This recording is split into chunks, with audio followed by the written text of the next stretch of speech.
Shalom Aleichem Ben Elohim. Je bénis le Dieu sacré des Hébreux. Je prie que ce moment vous fasse du bien. Bienvenue à l'école d'Emmaüs, une émission organisée par la chaîne de télévision Kairos TV. Aujourd'hui, nous allons parler rapidement sur un thème qui sera essentiel, qui sera majeur. Un thème que j'ai intitulé le verbe arar. Nous allons rapidement prendre notre Bible dans le livre de Jérémie chapitre 48 à partir du verset 10. Je vais rapidement expliquer pourquoi le verbe arar. Le verbe arar est un verbe en fait qui a été conjugué pour la première fois dans le livre de Genèse. Genèse chapitre 3 à partir du verset 14. La Bible déclare que l'Éternel parle au serpent lorsque le serpent, je dirais par métaphore, le diable a utilisé la carrure du serpent pour pouvoir tromper la femme, pour pouvoir duper la femme. La Bible dit que l'Éternel parle au serpent. Il ne s'adresse pas en fait au diable qui avait en fait usurpé, qui avait fait une métaphore en fait du corps du serpent, mais il parle rapidement au serpent. Il dit au serpent, parce que tu as fait cela, je te conjugue en fait le verbe arar. Donc, maudit est ta descendance et écartée. Je vais rapidement expliquer pourquoi arar. En fait, le verbe arar fut conjugué pour deux contextes. Nous sommes tous dans le contexte du christianisme. Et dans le christianisme, on ne peut écarter certains principes, on ne peut écarter certaines réalités, on ne peut écarter certains modes de fonctionnement spirituel, divin. En fait, la première fois que Dieu conjugue le verbe arar, c'était en faveur du diable. Et nous savons tous que lorsque Dieu crée le jardin d'Éden, il met d'abord deux personnes dans le jardin pour cultiver le jardin. Mais avant que ces deux personnes ne cultivent le jardin, il y avait déjà des êtres qui vivaient dans ce jardin. Ces êtres sont notamment ceux qu'on appelle aujourd'hui les animaux. Et parmi ces animaux, on se rend compte qu'il y avait le serpent déjà qui était là. Donc le serpent aussi avait une notion du fait que l'homme ne devrait pas toucher. En fait, à l'homme, il était dit de ne pas manger. Au serpent, il n'a jamais été dit au serpent de ne pas manger. Mais en fait, on se rend compte que lorsque Dieu donne une règle à l'homme, c'est pour que l'homme l'applique en fait à son aquarium. Et l'aquarium en fait était là où le serpent en fait résidait. Donc il dit en fait à l'homme que personne ne touche à l'arbre. Le mot fruit en fait que Ève avait vu était ce qu'on appelle en hébreu le tavot. Le tavot qui est ce qui est bon. Donc Ève en fait avait vu un futur, elle avait vu un tavot. Mais le serpent en fait en ce temps, parce que comme je l'ai dit tantôt, le serpent en fait, son identité, voilà, sa carrure fut usurpée. Et le diable en fait a profité en fait de lui pour pouvoir poser une action. Mais malgré que le diable l'a utilisé pour poser une action, Dieu ne s'est pas empêché de conjuguer le verbe arar en sa faveur, ou je dirais en sa défaveur. Parce que le verbe arar en fait a pour définition malédiction, maudit, et en même temps qu'il parle aussi de régner. On ne peut parler de malédiction sans qu'il n'y ait eu régnement. Je vais rapidement lire la Bible en Jérémie 48 verset 10 selon la version hébraïque. Dans la version hébraïque, il est dit « On y soit qui fait une duperie de l'œuvre de Yahweh Adonai. On y soit qui interdit à son épée le sang, serein dès sa jeunesse. » Je vais prendre la version Ostéval qui va aussi plus expliciter cela. La version Ostéval dit « Maudit soit quiconque fait l'œuvre de l'Éternel lâchement. Maudit soit celui qui refuse le sang à son épée. » Un problème en fait qui s'est déroulé en Éden. Parce que je ne parle pas du jardin d'Éden, mais je parle en fait de la cité d'Éden. Le problème qui fut arrivé en fait en ce temps, c'était que le serpent en fait, dans sa position, il avait une position honorable. Il avait une position qui était une bonne position. Une position où tous pouvaient en fait l'approcher, tous pouvaient en fait marcher avec lui. En fait, il avait une certaine position où, quand tu le vois, tu as l'envie, tu désires en fait être ami avec lui. Mais lorsque le diable est entré en fait dans sa mission, je vais dire dans la missiologie de Satan, quand il est entré, celui qui est notre accusateur, quand il est entré en fait dans la vie entre griffes du serpent, il a commencé à donner une autre idée au serpent. Écoutez très bien, dans le monde abstrait, le diable ne peut entrer dans la vie d'une personne sans qu'il n'ait pris en fait un chemin, ou je dirais sans qu'il n'ait matérialisé en fait le monde abstrait dans le physique. Ça veut dire quoi?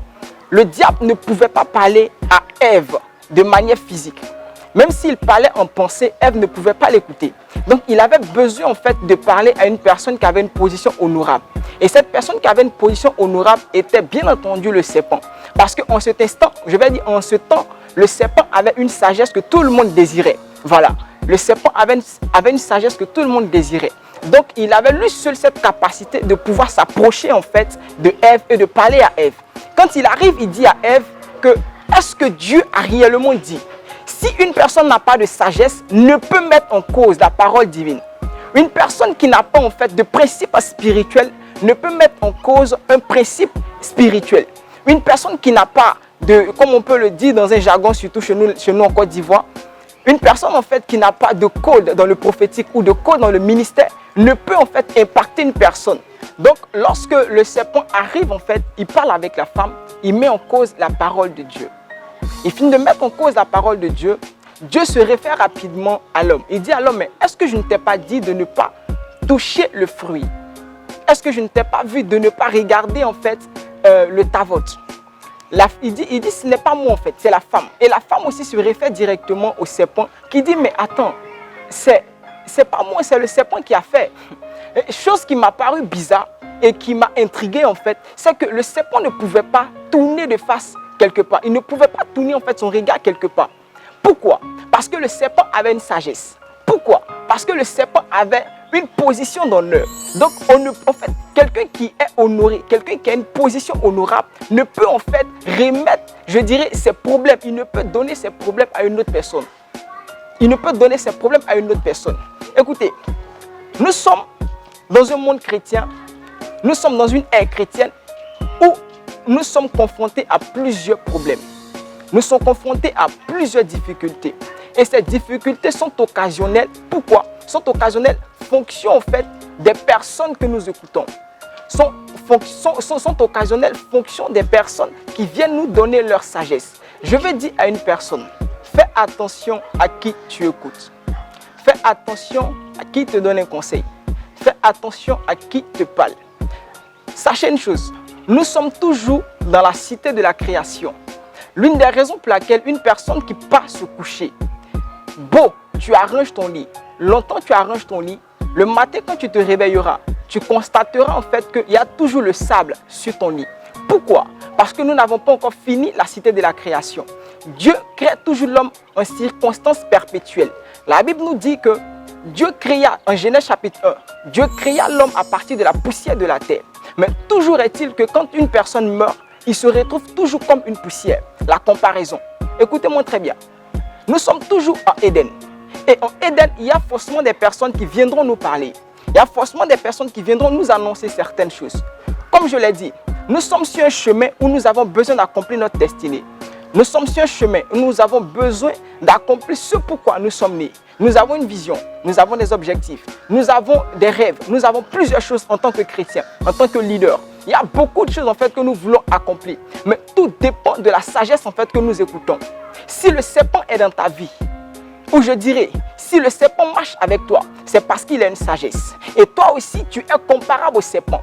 Ne regardons pas en griffe l'image du serpent qui est mauvais. Non, le serpent n'était pas en réalité méchant, mais il y a eu une métaphore le concernant. Il y a eu en fait une figure de style le concernant. Donc là, il était en fait confronté, ou je dirais même de manière abstraite, il était obligé de poser une action. Il y a plusieurs personnes qui sont comparables en fait à la vie du serpent. Il y a plusieurs personnes qui sont comparables à la vie du serpent, qui ont des sagesses, qui ont des visions. Mais tout simplement parce que ces personnes ont réussi, ou ils ont atteint un certain palier, où ils ont changé en fait leur manière de voir les choses. Ils ont changé en fait leur manière d'écouter. Ils ont permis à certaines personnes d'entrer dans leur contexte, d'entrer aussi dans leur manière de faire certaines choses. Et ils sont maintenant rares.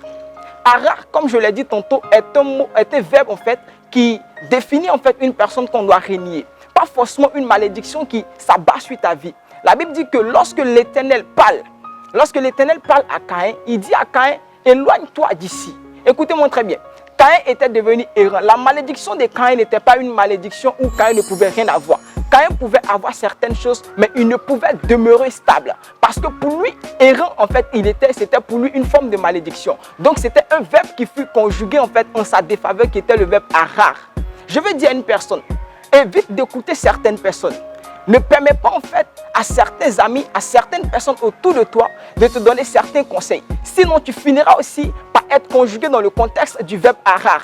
Dieu ne veut pas conjuguer certaines personnes dans le contexte du verbe harar. Il dit à Jérémie, je connais les projets que j'ai formés pour vous. Projet de bonheur et non de malheur. Ce qui revient à dire que les 3 premiers mots qui sont je connais. Il dit car je connais, car je connais. Ces 3 premiers mots sont des mots qu'on appelle les mots d'intimité.